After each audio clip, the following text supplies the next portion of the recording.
Have you ever sent a text message which you realised that the punctuation or spelling was incorrect and it made you look quite silly? Well, I'm sure most people have done that before. However, I can almost guarantee that you haven't done such a cock-up that has cost you $40 million. This is Brainspill, my name is Tank, and today we're talking about the $40 million punctuation mistake. You might be wondering how that's even possible, but well, it's a lot easier than you think. So, not only will these examples show some of the most expensive errors, but on one occasion was the reason someone was given the death penalty. Look, just from the off, maybe just do a little bit of spell checking before you send off that message, because you never know what the consequences might be. Hopefully nothing quite as bad as these examples, but lesson to be learnt. This is a very common problem, given that people don't seem to learn their lesson, and these problems keep happening time and time again. If people paid a little bit more attention to detail, then we might find ourselves not in this mess quite so often. Oakhurst Dairy, a well-known dairy company based in Portland, Maine, had been embroiled in a legal battle with its delivery drivers for several years, leading to a lawsuit in 2019. The main point of contention was whether or not these delivery drivers were entitled to overtime pay under Maine's labour laws. Oakhurst Dairy, not to be outmilked, squared off against its drivers, citing an exemption clause straight out of the fine print of the labyrinth of Maine's labour laws. Yes, they dug deep into the archives of this one to try and screw over their delivery drivers. I expect nothing less. 3 lorry drivers for Oakhurst Dairy claim that they were owed years of unpaid overtime wages, all because of the way the commas were used in the legislation governing overtime payments. The state laws declared that overtime wasn't due for workers involving in the canning, processing, preserving, freezing, drying, marketing, storing, packing for shipment or distribution of agricultural produce, meat and fish products, and perishable goods. Yeah, it seems like a stretch to me too. But what's the whole point of this? That wording is quite specific, and there's some punctuation in there that does make you scratch your head and think, yeah, they cocked up there. The battle cries echoed in the hollowed halls of the United States Court of Appeals for the First Circuit, where lawyers who were probably quite overpaid were asking the simple question: were these milk warriors, braving the streets at all hours, deserving of some extra cream for their efforts? The drivers managed to successfully argue that because there was no comma after the word shipment and before the words or distribution, they were owed overtime pay. If a comma had been there, the law would have explicitly ruled out those who distribute perishable foods, this being what was originally intended when the laws were made in the first place.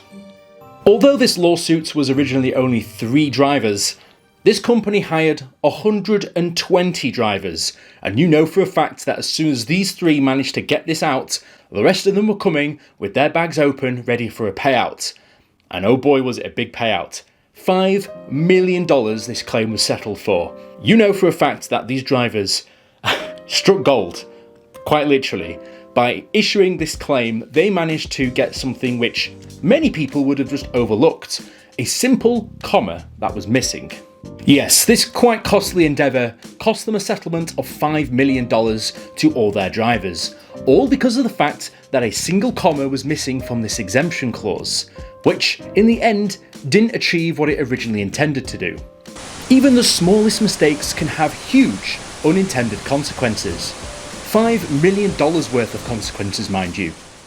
Yes, there is a big difference between "let's eat grandma" and "let's eat grandma." Big difference. You do not want to get those things mixed up, because your dinner might look a lot different if you get that wrong. This is a more recent example of something like this happening, where a simple comma or punctuation error can cost you a lot of moolah. However, there has been other times where this has happened as well, with costly consequences back in 1872, in an American tariff law, including an unwanted comma cost the taxpayers about $2 million, which in today's money is about $40 million. Sweet baby Jesus, that's a lot of money.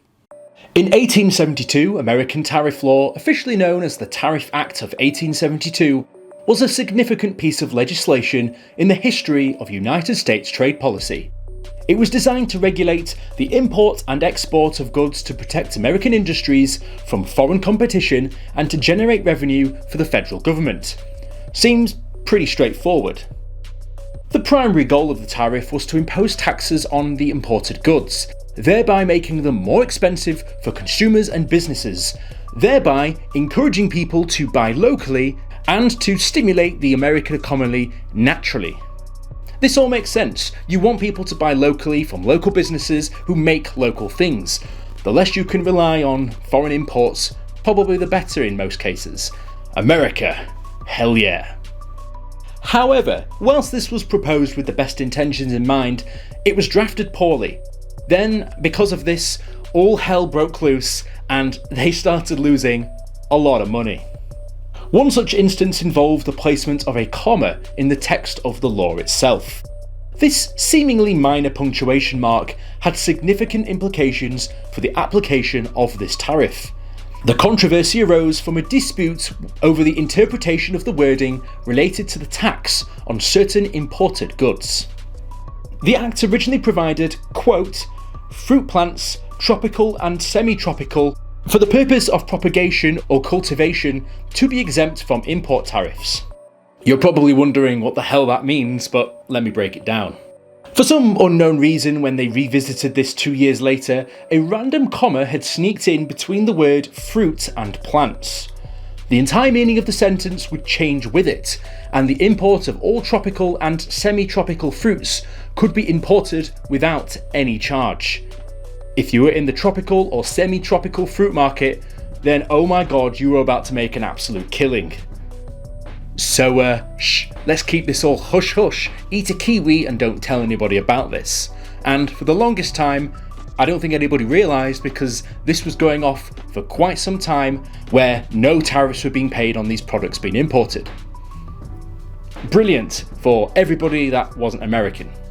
The placement of this comma affected the interpretation of this law, leading to confusion regarding the specific items that were subject to be taxed, and to the sum of now $40 million lost in tax that should have been paid on these items being imported.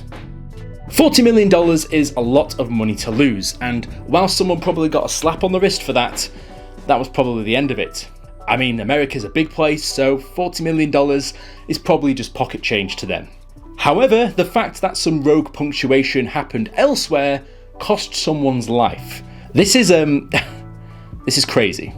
If your life hung in the balance due to the fact that a comma had been placed in the wrong place, then I think that raises more questions than answers about our justice system. Roger Casement, an Irish nationalist, had incited Irish prisoners of war being held in Germany to band together to fight against the British. The debate over whether Casement was guilty hinged on the wording of the 14th Century Treason Act and the use of a comma. With it, Casement's actions in Germany were found to be illegal. Without it, he would have gotten away with it. Roger's legal counsel quite rightly tried to argue that someone's crimes, or even their life, should not hinge over the inclusion of a comma or the significance of breaks in legislation wording. However, the court decided that this was important enough of a factor for Roger to be found guilty, and was given the death sentence for his crimes. Killed by a comma. Now I've heard it all.